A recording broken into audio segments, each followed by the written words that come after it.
नमस्ते, जय गुरुदेव, सुप्रभात। एक छोटी सी बात है लेकिन अगर समझ में आती है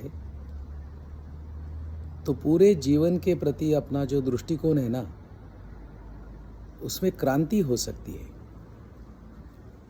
180 डिग्री चेंज आ सकता है। बात दिखने में तो छोटी सी है लेकिन सोचने जैसी है। बात यह है, या तो कहे सवाल ये है कि इंसान में, कोई भी इंसान हो, इंसान में डिसीजन मेकिंग कैसे होता है, निर्णय प्रक्रिया कैसे होती है, क्या फैक्टर्स है, कौन सी वो बातें हैं जो निर्णय प्रक्रिया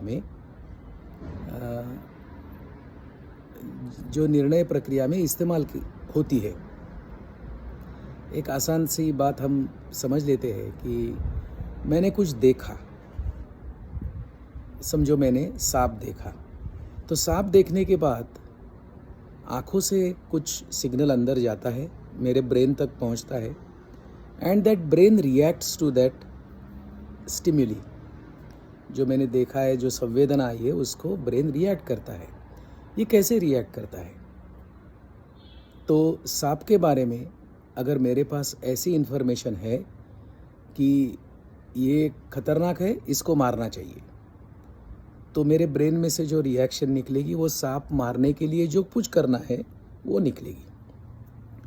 अगर मेरे पास ये डाटा स्टोर्ड है, इन्फॉर्मेशन स्टोर्ड है, इनपुट स्टोर्ड है कि सांप काटता है और इंसान मर जाता है, तो मैं भी मर सकता हूँ, तो वहाँ से भागने की डिसीजन अंदर हो जाएगी और मैं वहाँ से भाग पड़ूंगा।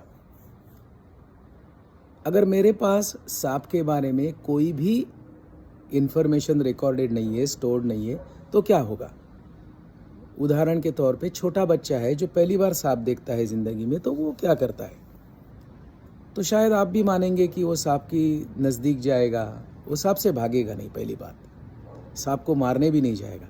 लेकिन सांप क्या है ये समझने के लिए वो कुछ करेगा, आगे बढ़ेगा, उसको हाथ लगाएगा, उसको स्पर्श करेगा, देखेगा, मुंह में भी डालने की कोशिश करेगा, चबाने की कोशिश करेगा। तो अपनी पंचेंद्रियों से सांप क्या है ये जानने के लिए, ये समझने के लिए, उसमें से जो होगा क्या वो रिएक्शन है या रिस्पॉन्स है, वो प्रतिसाद है या प्रतिक्रिया है, इस पर हम थोड़ा विचार कर सकते हैं।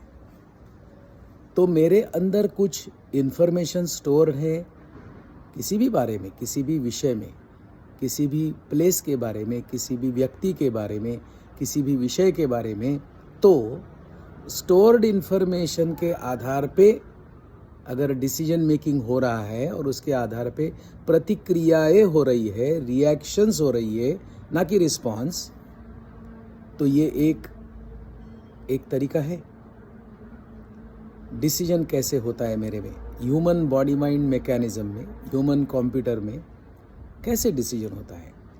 अभी दूसरा एक तरीका हम सोच सकते हैं, वो है स्पॉन्टेनियस। मेरे पास कोई इन्फॉर्मेशन नहीं है, या इन्फॉर्मेशन है तो इतना समय ही नहीं मिला है कि मैं इन्फॉर्मेशन टैप करूं, देखूं उसकी तरफ और फिर डिसीजन हो जाए। बस स्पॉन्टेनिटी जिसे कहते हैं, उत्स्फूर्तता, क्षण के पहले ही हो जाना, समझो नेचुरली। जिन क्रियाओं पे हमारा कोई कंट्रोल नहीं है, जैसे डाइजेशन पे हमारा कहाँ क्या कंट्रोल है, डाइजेशन तो अपने आप होता है। खाने का हम काम करते हैं, निवाला पे मुंह में डाल देते हैं, लेकिन गले से नीचे उतरने के बाद हमारा कोई कंट्रोल नहीं है, वो अपने आप चलती है बातें अंदर। तो बहुत सारी जिंदगी में ऐसी बातें हैं जिस पर हमारा कोई कंट्रोल नहीं है।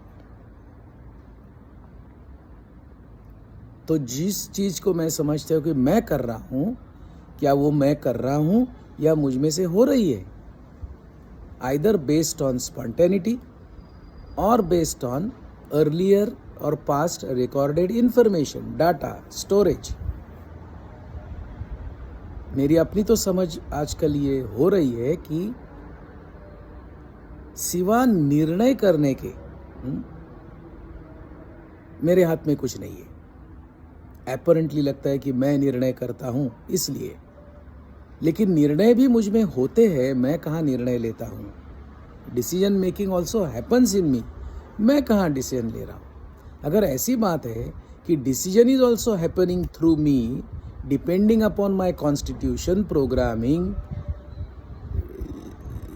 जो भी है मेरी जो रचना है ये गैजेट की, वैसे डिसीजन होता है। तो यहाँ डिसीजन लेने वाला है कौन? भगवद गीता में कृष्ण भगवान कहते हैं कि कर्म तेरे हाथ में है, कर्म तू कर सकता है, लेकिन उसका फल क्या होगा तेरे हाथ में नहीं है। तो अब तो बात आती है, क्या कर्म भी मेरे हाथ में है?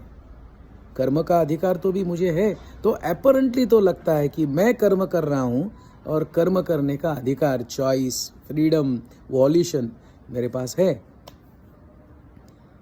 थोड़ा डीप सोचने पर या day to day life observe करने पर शायद ये आपका भी कंक्लूजन हो सकता है कि कर्म पर भी मेरा अधिकार नहीं है, फल की तो बात ही छोड़ दो। अगर ऐसा है तो बस लाइफ हो रहा है, घटित हो रहा है, life is happening, life is being lived through me. By whom? By whom? अगर ये इंटरेस्टिंग लगा तो छोड़ो मत, विचार करो। और विचार करने की सीधी सादी प्रक्रिया है, किसी किताब में मत जाओ, किसी गुरु के पास मत जाओ पूछने के लिए। You observe the life, you check your own personal experiences. कोई भी एक्सपीरियंस लो, छोटा हो बड़ा हो, लेकिन आप खुद की मन, बुद्धि, शरीर, चित्त, अहंकार का इस्तेमाल करते हुए अपने लाइफ को जानो। शायद ये ही रास्ता हो जो आपके सत्य के कारण आपको मुक्ति दे सकता है। बहुत बहुत धन्यवाद। जय गुरुदेव।